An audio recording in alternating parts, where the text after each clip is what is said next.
1863 году в стенах Санкт-Петербургской академии художеств произошло событие из ряда вон выходящее. На последнем этапе своего обучения 14 лучших студентов подали заявление об отчислении. В этом авторитетном учебном заведении такое произошло в первый и вообще единственный раз за все время его существования. Чтобы понять, что заставило талантливых учеников совершить этот отчаянный поступок, нужно чуть углубиться в историю. Академия художеств в России начала свою деятельность в середине XVIII века, во время царствования императрицы Елизаветы Петровны. Вся система обучения тогда строилась по классическим европейским образцам, да и сами первые преподаватели были заграничные. Лучшие выпускающиеся студенты получали право участвовать в конкурсе на большую золотую медаль, к которой прилагалась поездка за счет государства в Италию, как бы сказали сейчас, на стажировку. Это, конечно, было очень почетно и престижно. Тему для этого конкурса каждый год определяло руководство Академии, и всегда она была связана с возвышенными мифологическими сюжетами. Вот и на этот раз претендентам на большую золотую медаль было предложено написать картину на сюжет из германо-скандинавской мифологии «Пир Одина в Валгалле». У студентов это вызвало бурный протест. Дело в том, что с середины XIX века среди российской интеллигенции и деятелей культуры шел процесс, связанный с попытками обратить внимание на ужасное отставание России от европейского мира в экономике, промышленности, уровне жизни, культуры и прочего. Ой, говорим, едим, спим, опять говорим, все с чистой совестью. Ну как же, самомнение у нас европейское, развитие, правда, азиатское. Проблема была в том, что большая часть населения Российской империи были крестьянами, которые все еще находились в крепостной зависимости, то есть по сути были личной собственностью землевладельцев. Бедность и бесчеловечные условия существования почти всего народа тормозило и развитие страны. На эту проблему остро реагировали общественные деятели, мыслители и писатели. Литературные журналы публиковали обличительные статьи, рассказы и стихи, где жизнь простого народа показывалась без прикрас, во всей полноте ее убогости и безнадежности. Так в русском искусстве сложилось новое художественное направление, получившее название критический реализм. Его главной задачей стало максимально правдивое изображение действительности, выявляющее все язвы общества, делавшее акцент на том, что нуждается в исправлении. Наконец, в 1861 году император Александр II своим указом отменил крепостное право. Но реформы двигались со скрипом, болезненно и долго. Остро чувствуя веяние времени, студенты Академии художеств не могли остаться в стороне. На фоне того, что происходило в государстве, тема конкурса показалась им почти оскорбительной, и 14 лучших учеников обратились с требованием предоставить им возможность писать конкурсную работу на более актуальный и современный сюжет, который они выберут сами. Руководство учебного заведения увидело в этом нарушение академических традиций и отказало. И тогда молодые художники вышли из конкурса, таким образом просто сорвав его. Этот смелый поступок впоследствии получил название «Бунт 14». Лидером бунтарей был Иван Крамской.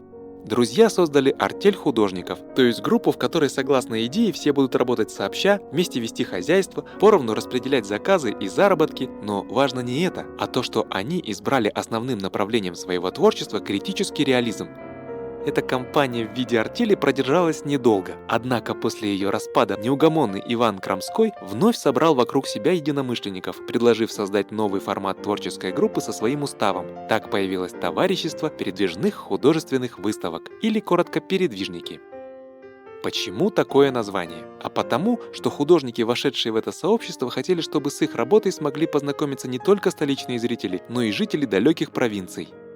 Важнейшей их задачей стало просвещение. Живопись должна была дойти до самых широких масс, приобщая их к искусству. Разумеется, что картины в эти регионы необходимо было доставить, перевозя и перемещая, а если проще, передвигая с места на место, из одного города в другой. Отсюда и происходит название общества.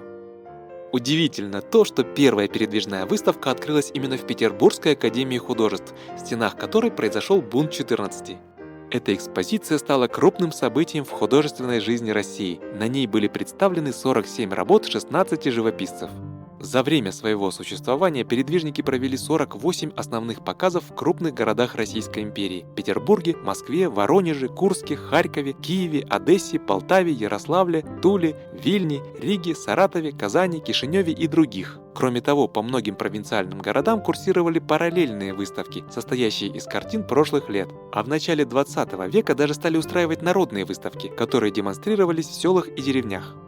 Нужно отметить и то, что подобного успеха передвижники достигли еще и благодаря хвалебным отзывам в печати. Так, ярым пропагандистом творческого объединения стал выдающийся художественный критик Владимир Васильевич Стасов, который не только освещал их деятельность, но и подсказывал художникам актуальные темы и давал важные советы еще на стадии создания картин. Сегодня такого человека назвали бы продюсером. Мы хотим самобытного, русского, реалистического искусства. Сообщество передвижников по сути является созвездием лучших художников того времени. Это Иван Крамской, Григорий Мясоедов, Василий Перов, Алексей Саврасов, Иван Шишкин, Константин Савицкий, Илья Репин, Николай Ге, Василий Поленов, братья Владимир и Константин Маковские, Виктор Васнецов, Василий Суриков, Николай Ярошенко, Архип Куинджи, Исаак Левитан, Валентин Серов и многие-многие другие. Передвижники в своем творчестве охватили самые разные жанры живописи. Любимым для большинства художников стал бытовой жанр, где можно было отразить злободневную тему, вскрыть все язвы общества и постараться исправить действительность. Возможно, самым последовательным на этом поприще оказался Василий Перов. Первые же его работы поражали глубиной сюжетов, остротой наблюдений, точностью выбора типажей и характеров, искренней эмоциональностью восприятия, непримиримостью с несправедливым и уродливым общественным устройством.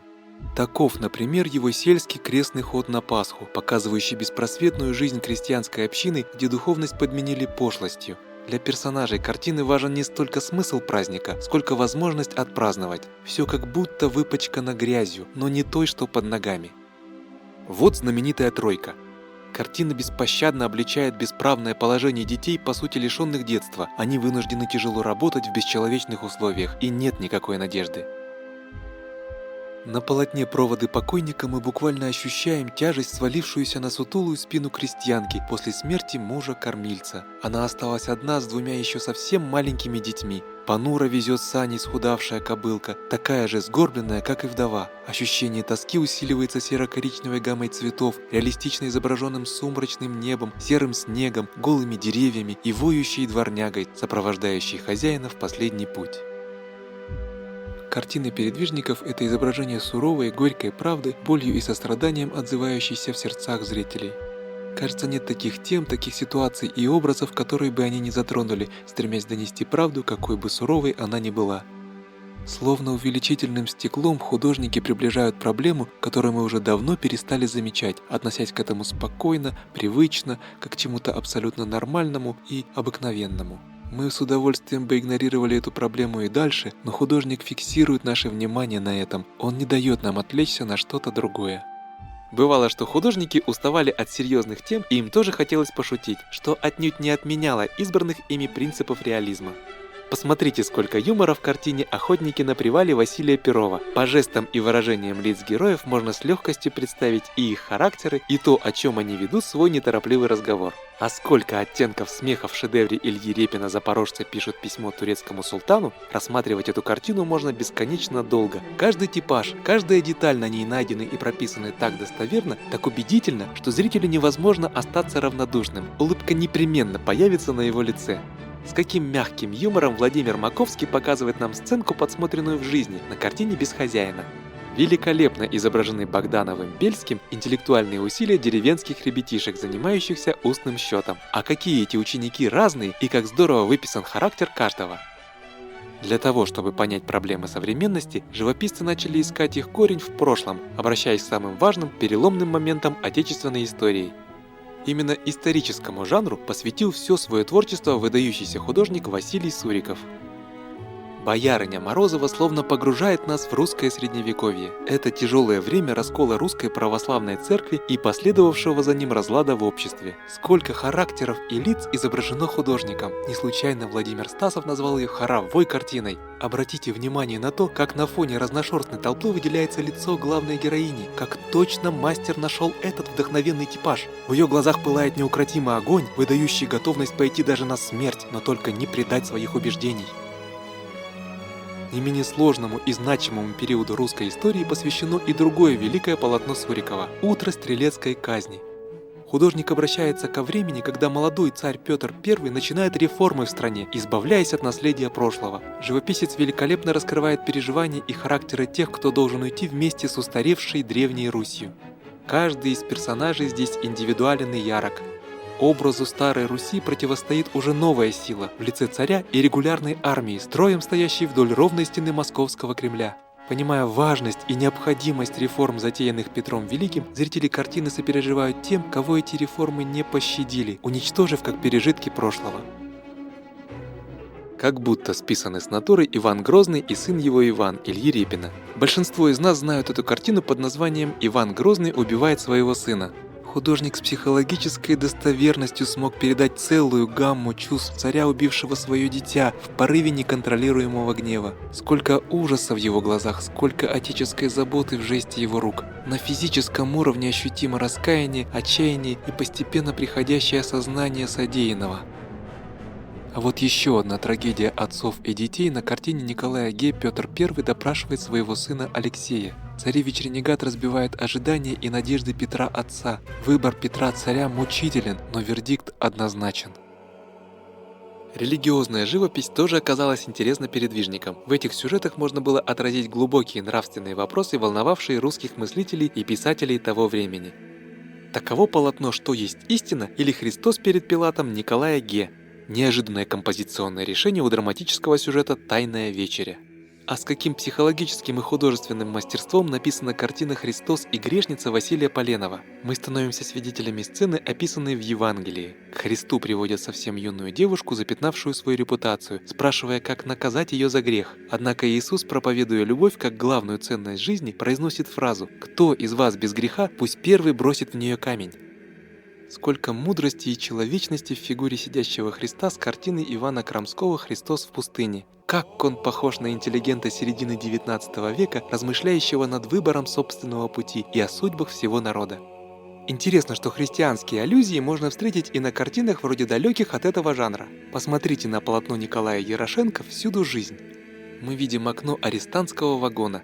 Очевидно, что эти люди едут в ссылку, но во время остановки они заняты тем, что развлекают малыша кормлением голубей. Однако всмотритесь в лица арестантов. Не кажется ли вам, что таких лиц у преступников не бывает? И даже больше. Молодая мать, держащая ребенка, напоминает Мадонну с младенцем Христом, а стоящий позади них бородатый мужчина – это точно Иосиф. Мы видим в этих персонажах явную отсылку к классическому сюжету «Святое семейство». А другие трое участников сценки не волхвы ли это пришедшие к Христу с дарами? Потому и голуби на этой картине кажутся уже не случайными. С этими людьми пребывает сам Святой Дух. При всем глубочайшем почтении художников к религиозной тематике, они осуждали сам институт церкви, дискредитировавший себя. Попы перестали быть служителями Бога, превратившись в алчных, лживых, эгоистичных, слепоглухих чиновников от церкви. Обратились передвижники и к древнерусским былинам и сказкам. Сколько таинственности и романтики в «Русалках» Крамского. Погружает в мир древних сказаний Садко Репина. Однако, пожалуй, лучшим былинным художником оказался Виктор Васнецов. Как достоверны и жизненны его богатыри, от их фигур веет мощью, силой и непреклонностью характеров. Какая трогательная и настоящая его Аленушка, написанная с реальной крестьянской девочки. Обратите внимание на то, что на этой картине нет вообще ничего волшебного, но мы на интуитивном уровне понимаем, что эта девочка – персонаж русской сказки, оплакивающая своего брата Иванушку. А ведь это удивительное умение написать фольклорных героев так, как будто художник лично, своими собственными глазами видел Витязя на распутье, бывал на поле после битвы Игоря Святославовича с половцами, находился на ковре-самолете или рядом с серым волком, несущим Ивана-Царевича и Василису. Все эти картины очень любимы зрителями. Передвижники оставили после себя целую галерею прекрасных портретов обыкновенных людей и выдающихся деятелей эпохи. Благодаря этим картинам мы можем увидеть не только их лица, но и постичь суть героев полотен. Василий Перов – автор множества великолепных портретов. Среди них наиболее известны образы русских писателей Достоевского и Островского. Не менее мастеровит в этом жанре Илья Репин. Это портрет композитора Модеста Мусоргского накануне смерти. Мы видим и безысходность, и надежду на лучшее будущее, и неугасающий пыл бессмертного гения в измученном умирающем теле. А вот Льва Толстого художник рисовал неоднократно, каждый раз открывая его личность с новой стороны. Кстати, Льва Николаевича как кумира своей эпохи писал не только Репин, но и Николай Ге, а также лидер передвижников Иван Крамской, для которого жанр портрета был главным в творчестве. Примечательно то, что моделями для портретов были не только выдающиеся персоны, но и люди совсем неизвестные. Интересны и очень характерны многочисленные портреты крестьян и представителей народа, оставленные нам художниками. И вот самое известное неизвестное Крамского. Передвижники – это еще и реалистический русский пейзаж. Его первооткрывателем по праву считается Алексей Саврасов, показавший на первой же выставке сообщества свою лучшую картину «Грачи прилетели». Она поразила зрителей своей искренностью, достоверностью и настроением. Не случайно Иван Крамской, увидев это полотно, отметил: во всех пейзажах вода, деревья и даже воздух, и только в грачах есть душа. Наверное, каждому из нас знакомо творчество великого пейзажиста Ивана Шишкина. Невероятное знание натуры, великолепное мастерство, а главное огромная любовь к русской природе позволили этому художнику создавать настоящие шедевры, один из которых «Утро в сосновом лесу». Картины этого мастера словно эпическое повествование богатырского размаха, где героями являются деревья и родные просторы. В отличие от Шишкина, Исаак Левитан лучше чувствовал лирическую, тонкую, поэтическую красоту мира. Многие из его пейзажей построены на полутонах, в них есть и любование, и восхищение. Но практически всегда образы художника рождают в нас также нотки ностальгии и меланхолии. А иногда у зрителей появляется удивительное ощущение, что картины этого мастера даже звучат, и гармония эта чудная. Совсем иные звуки у пейзажей Архипа Куинджи. Главной задачей этого художника стало найти такие краски, создать такой колорит, чтобы у зрителя появлялось ощущение света, идущего изнутри картины. Ему удалось передать величие, мощь и глубину просторов за счет упрощения форм и избегания детализации. Это позволило создать эффект монументальности, который ощущается зрителем на интуитивном уровне. А кто из вас не знает замечательный московский дворик Василия Поленова? Какое насыщенное светом и солнцем полотно, сколько в нем радости, искренности и любви. Деятельность и творческие устремления товарищества передвижников оказались привлекательными и для художников, формально не вошедших в эту группу, но демонстрировавших свои работы на выставках в качестве экспонентов. Среди них великолепный этнограф и мастер батального жанра Василий Верещагин. Он создал множество полотен, открывающих зрителям характерные типажи, сценки из жизни и красоты экзотических стран. Ему принадлежат и серии картин, связанных с военными действиями. Самая известная из них «Апофеоз войны», на раме которой он оставил надпись: посвящается всем великим завоевателям, прошедшим, настоящим и будущим. Трудно пройти мимо еще одного экспонента выставок передвижников, замечательного скульптора Марка Антокольского.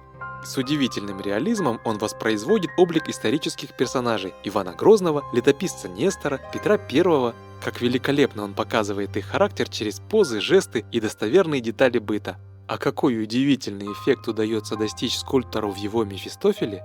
Если обходить это произведение вокруг, из-за смены ракурса преображается выражение лица и настроение этого литературного героя.